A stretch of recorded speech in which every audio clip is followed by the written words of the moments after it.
दोस्तों आज एक ऐसी खबर पर बात करते हैं जो दिखने में बहुत नॉर्मल है, लेकिन इसके पीछे की जो इनसाइड स्टोरी है ना वो बहुत ही दिलचस्प है।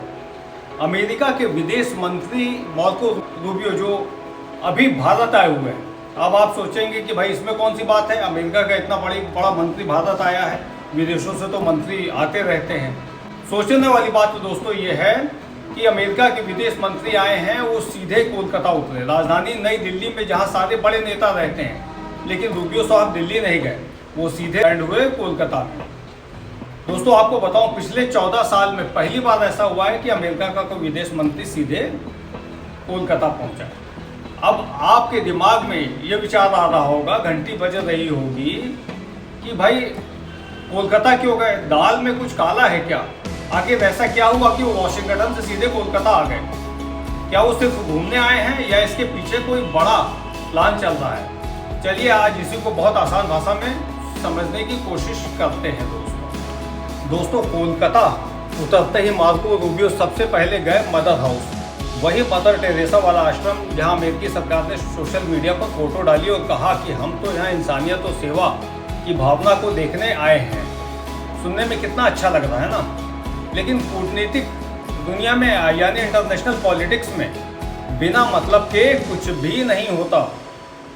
असली पेच है, हमारे देश में एक कानून है दोस्तों जिसे कहते हैं FCRA यानी फॉरेन कंट्रीब्यूशन रेगुलेशन एक्ट। आसान भाषा में कहें तो बाहर के देशों से जो भी फंडिंग होती धार्मिक संस्थाओं को भारत में पैसे मंगाती है, मतलब जो फंडिंग होती है उससे संबंधित मतलब एक कानून बना था, सरकार उस पर कड़ी नजर रखती है।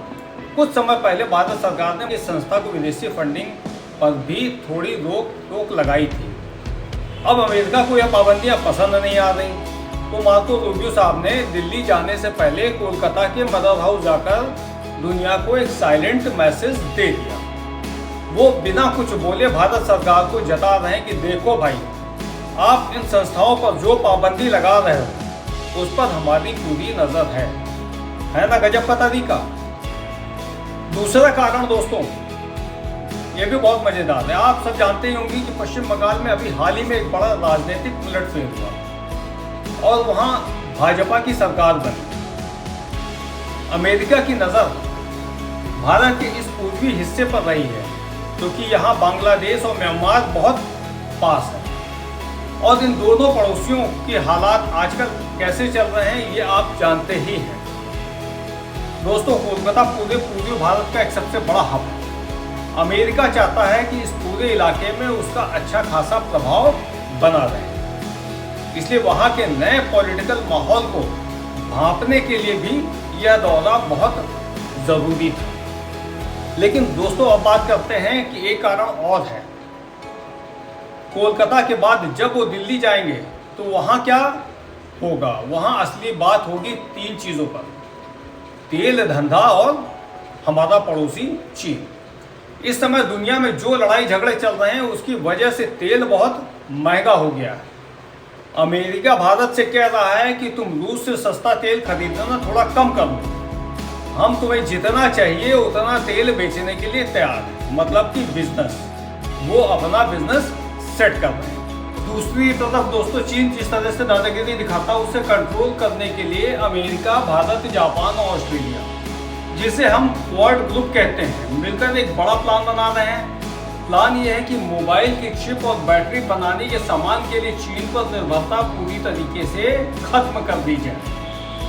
मतलब कि दोस्तों सीधा का सीधा कहने का मतलब ये है कि सेल्फ डिपेंड हुआ जाए, ये देश आपस में बिजनेस करे ताकि चीन का दखल कम हो जाए। तो दोस्तों बात कुल मिला के ये है कि मार्को रूबियो साहब कोलकाता आने का कोई इत्तेफाक नहीं था।